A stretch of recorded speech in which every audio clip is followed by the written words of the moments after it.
સમગ્ર સ્થાનિક સ્વરાજની ચૂંટણીઓ દરમિયાન આપણે સૌએ જોયું કે પોલીસ અને પ્રશાસનનો રોલ જે નિષ્પક્ષ હોવો જોઈએ એના બદલે એમની તમામ કાર્યવાહીને રોલ એક તરફી એટલે કે સત્તા પક્ષે ભારતીય જનતા પાર્ટીની તરફેણમાં રહ્યો।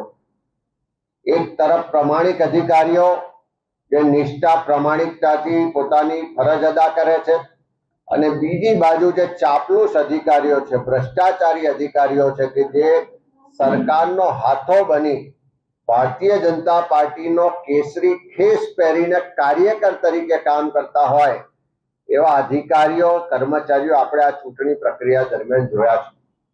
ફોર્મ પાછા ખેંચાવવાની પ્રક્રિયાથી લઈ ઉમેદવારોને ડરાવવા, દબાવવા, ધાકધમકી આપવી, મતદાનને પ્રભાવિત કરવું અને મતદાનના દિવસે પણ કોંગ્રેસના કાર્યકરો, કોંગ્રેસના ઉમેદવારોને પોલીસ અને પ્રશાસન દ્વારા જે રીતે હેરાન પરેશાન કરવામાં આવ્યા છે એના અનેક દાખલાને પુરાવા આખા ગુજરાતમાં આપણે બધાએ જોયા છે। એ સુરત શહેરના પોલીસનો રોલ જોઈએ કે દાહોદમાં ડીવાયએસપી ભંડારી હોય કે પીઆઈ ઢોલ હોય એવા અધિકારીઓની ભૂમિકા જોઈએ। ડભોઈમાં ધારાસભ્યના ઈશારે કોંગ્રેસના ઉમેદવારો, કાર્યકરો પર ખોટા કેસ કરવામાં આવે।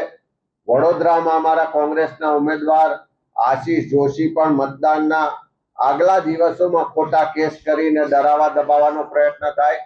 એ આખી પ્રક્રિયા ચૂંટણી દરમિયાનની આખા ગુજરાત, દેશને દુનિયાએ જોઈ છે। એના પુરાવા પણ છે અને આવનારા દિવસોમાં એના માટે કાર્યવાહી પણ કરાવીશું।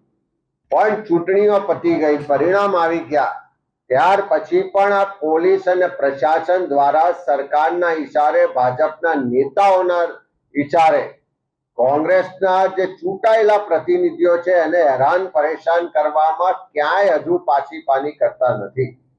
વડોદરામાં કોંગ્રેસના ચૂંટાયેલા કોર્પોરેટર આશીષ જોશી પર ચૂંટણી પહેલા ડરાવવાના ભાગ સ્વરૂપે ખોટો કેસ કરવામાં આવે છે। 26મી એપ્રિલના રોજ મતદાન થવાનું હોય, 24 તારીખે બિલકુલ પાયા વિહોણી પુરાવા વગરની એફઆઈઆર કરવામાં આવે છે।